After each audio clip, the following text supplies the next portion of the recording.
Hey guys, ఈరోజు నేను బ్రేక్ఫాస్ట్కి స్ట్రీట్ స్టైల్ పునుగులు అయితే చేసేసాను. ఈ పునుగులు అయితే చాలా సాఫ్ట్గా, ఆయిల్ ఏం పీల్చుకోకుండా చాలా బాగా వచ్చాయి. నాకు ఎందుకో ఈ రెసిపీని మీతో షేర్ చేసుకోవాలనిపించింది. సో ఫస్ట్ అయితే ఒక కప్ ఆఫ్ మినపగుళ్ళకి ఒక కప్ ఆఫ్ బియ్యం అయితే తీసుకొని నైట్ అంతా నానబెట్టేసి మంచిగా వాష్ చేసి మిక్సీలో వేసి గట్టిగా రుబ్బుకోవాలి. ఈ పిండిలో టిప్ ఏంటంటే మనం వాటర్ చాలా తక్కువ వేసుకొని పునుగులు మనం డ్రాప్ చేసే విధంగా నేను చూపిస్తున్న విధంగా కొంచెం గట్టిగా రుబ్బుకోవాలి.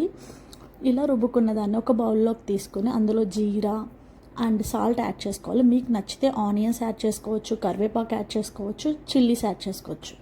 నెక్స్ట్ స్టవ్ మీద కడాయి పెట్టేసి ఈ పునుగుల పిండిని చిన్ని చిన్ని పునుగుల షేప్స్లో నేను చూపిస్తున్న విధంగా వేసేసుకోవాలి.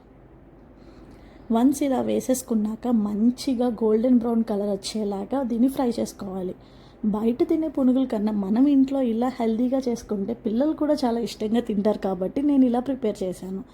ఇలా మంచిగా గోల్డెన్ బ్రౌన్ కలర్ వచ్చాక ఒక ప్లేట్లో టిష్యూ పేపర్స్ పెట్టేసి ఏమన్నా ఎక్సెస్ ఆయిల్ ఉంటే ఆ టిష్యూస్ పీల్ చేసుకుంటాయి కాబట్టి దాంట్లో వేసేసి ఒక 5 మినిట్స్ ఆగి మీరు మీ ఇంట్లో పిల్లలకి కానీ ఫ్యామిలీకి కానీ సర్వ్ చేయండి. ది బెస్ట్ పునుగులు అయితే మీరు ఎంజాయ్ చేస్తారు. మా పాప అయితే చాలా బాగా ఎంజాయ్ చేసింది. చూడండి ఎట్లా తింటుందో, చాలా బాగున్నాయి అని చెప్పింది. సో మీరు కూడా ఈ రెసిపీని ట్రై చేయండి అండ్ ఎలా వచ్చిందో కామెంట్ సెక్షన్లో నాకు ఖచ్చితంగా కామెంట్ చేయండి. Thank you for watching. Bye.